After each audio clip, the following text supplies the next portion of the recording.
DCM DK Shivakumar ಮಂಡ್ಯದವರು ಛತ್ರಿಗಳು ಎಂಬ ಹೇಳಿಕೆ ನೀಡಿ ಒಂದು ವಾರ ಕಳೆಯುತ್ತಾ ಬಂದಿದೆ. ಈ ಹೇಳಿಕೆ ಸಾಕಷ್ಟು ಆಕ್ರೋಶಕ್ಕೂ ಕೂಡ ಕಾರಣವಾಗಿತ್ತು. ಇದೆಲ್ಲದರ ಮಧ್ಯೆ ಮಂಡ್ಯದವರು ಡಿಕೆ ಶಿವಕುಮಾರ್ ಕ್ಷಮೆ ಯಾಚಿಸಬೇಕು ಅಂತ ಆಗ್ರಹವನ್ನು ಕೂಡ ಮಾಡಿದ್ರು. ಒಂದು ವಾರ ಕಳೆದರೂ ಡಿಕೆ ಶಿವಕುಮಾರ್ ಯಾವುದೇ ರೀತಿಯಾದಂತಹ ಕ್ಷಮೆಯನ್ನ ಯಾಚಿಸಿಲ್ಲ. ಇದರಿಂದಾಗಿ ಕನಕಪುರದ ಬಂಡೆಯ ವಿರುದ್ಧ ಸಕ್ಕರೆ ನಾಡಿನ ಅನ್ನದಾತರು ಬೀದಿಗಿಳಿಯಲು ಮುಂದಾಗಿದ್ದಾರೆ. ಈ ಕುರಿತ ಡೀಟೇಲ್ಸ್ ಇಲ್ಲಿದೆ, ನೀವೇ ನೋಡಿ. ಡಿಸಿಎಂ ಡಿಕೆಶಿ ಛತ್ರಿ ಹೇಳಿಕೆ, ವ್ಯಾಪಕ ಟೀಕೆ. ಕ್ಷಮೆ ಯಾಚಿಸಿದ ಡಿಕೆಶಿ, ಕೊಟ್ಟಿದ್ದ ಡೆಡ್ಲೈನ್ ಅಂತ್ಯ. ಡಿಕೆಶಿ ಹೇಳಿಕೆ ಖಂಡಿಸಿ ಇಂದು ಬೃಹತ್ ಪ್ರೊಟೆಸ್ಟ್. ಮಂಡ್ಯ ಜನರು ಅತಿ ಹೆಚ್ಚು ರಾಜಕೀಯ ಕ್ಷೇತ್ರದ ಕಡೆ ಬಲವನ್ನು ಇಟ್ಟಿದ್ದಾರೆ. ಇದೇ ಕಾರಣಕ್ಕೆ ಚುನಾವಣೆಗಳು ಬಂದಾಗ ಇಡೀ ಇಂಡಿಯಾವೇ ಮಂಡ್ಯ ಕಡೆ ತಿರುಗಿ ನೋಡುತ್ತವೆ.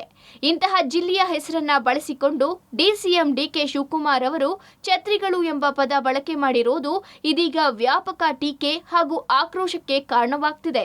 ಎಲ್ಲರೂ ಇನ್ನ ಕೊನೆಗೆ ನಮ್ಮ ದಿನೇಶ್ ಗುಂಡ್ರಾಯರ್ ಮಾತಾಡ್ತಾರೆ. ತಾಳ್ಮೆಯಿಂದ ಇರಬೇಕು. ಇಷ್ಟೊತ್ತನೆ ನಾನೇ ಇದ್ದೀನಿ, ನಿಮಗೆ ಪೇಷನ್ಸ್ ಇರಬೇಕು.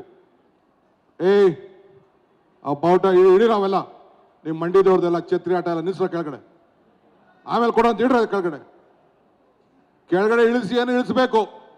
ಅದ್ಯಾವಾಗ ಈ ಹೇಳಿಕೆ ನೀಡಿದ್ರೋ ಮಂಡ್ಯ ಜನ ಸಿಡಿದಿದ್ರು.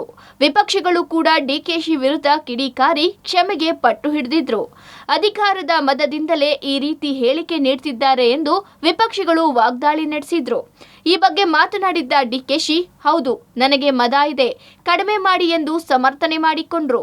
ಈ ಹೇಳಿಕೆ ಮಂಡ್ಯ ಜನರ ಕಣ್ಣನ್ನು ಮತ್ತಷ್ಟು ಕೆಂಪಾಗಿಸಿತ್ತು. ಹೌದಪ್ಪ, ನನಗೆ ಮದ ಜಾಸ್ತಿ ಇದೆ, ನನ್ನ ಮದ ಇದ್ರೆ ಕಡಿಮೆ ಮಾಡಿಬಿಡೋರು. ಯಾವ ಛತ್ರಿ ಅಂತ ಹೇಳಿದ್ದೀನಿ ನಾನು? ಯಾರಿಗೆ ಹೇಳಿದ್ದೆ ಛತ್ರಿ?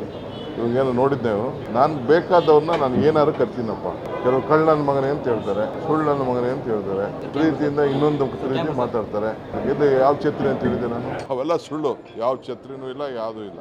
ಇಷ್ಟೆಲ್ಲ ಸಿಟ್ಟಿಗೆ ಕಾರಣವೇನೆಂದ್ರೆ, ಕಳೆದ ವಿಧಾನಸಭಾ ಚುನಾವಣೆ ವೇಳೆ ಡಿಕೆ ಶಿವಕುಮಾರ್ ಮಂಡ್ಯ ಜನರಿಗೆ ಪ್ರಾರ್ಥನೆ ಮಾಡಿದ್ರು. ನಾನು ಒಬ್ಬ ಒಕ್ಕಲಿಗ, ನಾನು ನಿಮ್ಮ ಮನೆಯ ಮಗ. ದೇವೇಗೌಡರಿಗೆ, ಎಸ್.ಎಂ. ಕೃಷ್ಣ ಅವರಿಗೆ, ಕುಮಾರಸ್ವಾಮಿ ಅವರಿಗೆ ಅಧಿಕಾರ ಕೊಟ್ಟಿದ್ದೀರಾ. ಈಗ ನಿಮ್ಮ ಮಗ ಕನಕಪುರದ ಡಿಕೆ ಶಿವಕುಮಾರ್ಗೂ ಒಂದು ಅವಕಾಶ ಕೊಡಿ, ನನಗೂ ಪೆನ್ನು ಪೇಪರ್ ಕೊಡಿ ಎಂದು ಮಂಡ್ಯದ ಜನರಲ್ಲಿ ಡಿಕೆಶಿ ಕೇಳಿಕೊಂಡಿದ್ರು. ಅದರಂತೆ ಮಂಡ್ಯ ಜನ ಕೂಡ ಕೈ ಹಿಡಿದಿದ್ರು. ಸ್ವಾಭಿಮಾನಿ ಜನರಿಗೆ ಹೀಗೆ ಹೇಳೋದು ಎಷ್ಟು ಸರಿ ಎಂದು ಆಕ್ರೋಶ ಹೆಚ್ಚಾಗಿದೆ. ಮನೆ ಮನೆಯಿಂದ ಛತ್ರಿ ತಂದು ಚಳುವಳಿಗೆ ತಯಾರಿ. ಸಂಜಯ್ ವೃತ್ತದಲ್ಲಿ ಬೃಹತ್ ಪ್ರತಿಭಟನೆಗೆ ಸಜ್ಜು. ಡಿಕೆಶಿಗೆ ಇಷ್ಟೆಲ್ಲ ಮಾಡಿರುವ ಮಂಡ್ಯ ಜಿಲ್ಲೆಯ ಜನರನ್ನ ಛತ್ರಿಗಳು ಎಂದು ಹೇಳಿರೋದಕ್ಕೆ ವ್ಯಾಪಕ ಆಕ್ರೋಶ ವ್ಯಕ್ತವಾಗಿದೆ. ಸಾರ್ವಜನಿಕರು, ರೈತ ಸಂಘಟನೆ, ಪ್ರಗತಿಪರ ಸಂಘಟನೆ, ಕನ್ನಡ ಸಂಘಟನೆಗಳು ಆಕ್ರೋಶ ವ್ಯಕ್ತಪಡಿಸುತ್ತಿವೆ. ಡಿಕೆಶಿ ಮಂಡ್ಯ ಜನರನ್ನ ಛತ್ರಿಗಳು ಎಂದಿದ್ದಾರೆ.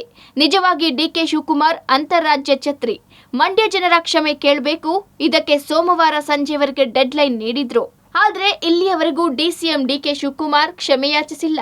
ಹೀಗಾಗಿ ಇಂದು ರೈತ ಸಂಘಟನೆಗಳು, ಪ್ರಗತಿಪರ ಸಂಘಟನೆಗಳು, ಕನ್ನಡ ಪರ ಸಂಘಟನೆಗಳು ಮನೆ ಮನೆಯಿಂದ ಛತ್ರಿ ತಂದು ಮಂಡ್ಯದ ಸಂಜಯ್ ವೃತ್ತದಲ್ಲಿ ಬೃಹತ್ ಪ್ರತಿಭಟನೆ ನಡೆಸಲು ಮುಂದಾಗಿದ್ದಾರೆ. ಇಂಥ ಜಿಲ್ಲೆಗೆ ಅವರು ರಾಜಕೀಯ ಚಕ್ರವರ್ತಿಗಳು ಮಂಡ್ಯ ಜಿಲ್ಲೆಯವರು. ಶಿವಕುಮಾರ್ ಹೇಳಿರೋ ಛತ್ರಿ ಅಲ್ಲ, ಮಂಡ್ಯದವ್ರ ಛತ್ರಿ ಅಂತ ಹೇಳವ್ರೆ. ಅವರು ಅಂತರ್ ಜಿಲ್ಲಾ ಛತ್ರಿ. ಅವರು ಶಿವಕುಮಾರ್ ಇಡೀ ಕರ್ನಾಟಕಕ್ಕೆ ಛತ್ರಿ ಅಲ್ಲ. ಅವನು ಈ ಮಾತಿಗೆ ಅವನು ಕ್ಷಮೆ ಕೇಳಬೇಕು. ಇಲ್ಲ ಅಂತಂದ್ರೆ ನಾವು ರೈತ ಸಂಘದವರು ಮತ್ತು ಪ್ರಗತಿಪರ ಸಂಘಟನೆಯವರು ಉಗ್ರವಾದ ಚಳವಳಿ ಮಾಡ್ತಾ ಇದ್ದೀವಿ. ಅವನೇನು ಛತ್ರಿ ಅಂದಿದ್ದಾನೆ, ಆ ಛತ್ರಿ ಹಿಡ್ಕೊಂಡೇ ಮಾಡ್ತೀವಿ ನಾವು. ಯಾರು ಛತ್ರಿ ಅಂತ ತೋರಿಸ್ತೇವೆ. ನಮ್ಮ ಜಿಲ್ಲೆಗೆ ಕ್ಷಮೆ ಕೇಳ್ದೇನೆ ಅವನು ಕಾಲಿಟ್ರೆ ಅವನು ವಾಪಸ್ ಓಡಿಸ್ತೀವಿ. ಅವನ್ನ ಯಾವುದೇ ಕಾರಣಕ್ಕೂ ನಮ್ಮ ಜಿಲ್ಲೆಗೆ ಸೇರ್ಸೋದಿಲ್ಲ. ಒಟ್ಟಾರೆ ಡಿಕೆ ಶಿವಕುಮಾರ್ ಮಂಡ್ಯದವರು ಛತ್ರಿಗಳು ಎಂದ ಬಳಿಕ ವ್ಯಾಪಕ ಆಕ್ರೋಶ ವ್ಯಕ್ತವಾಗಿದ್ದು, ಇಷ್ಟಾದ್ರೂ ಕನಕಪುರ ಬಂಡೆ ಕ್ಷಮೆಯಾಚನೆ ಮಾಡದ ಹಿನ್ನೆಲೆ ಇಂದು ಬೀದಿಗಿಳಿದು ಛತ್ರಿ ಚಳುವಳಿ ನಡೆಸಲಿದ್ದಾರೆ. ಈಗಲಾದ್ರೂ ಡಿಕೆಶಿ ಕ್ಷಮೆ ಕೇಳ್ತಾರಾ ಇಲ್ವಾ ಕಾದು ನೋಡಬೇಕಿದೆ. Rohit Devarahalli, public TV, Mandya.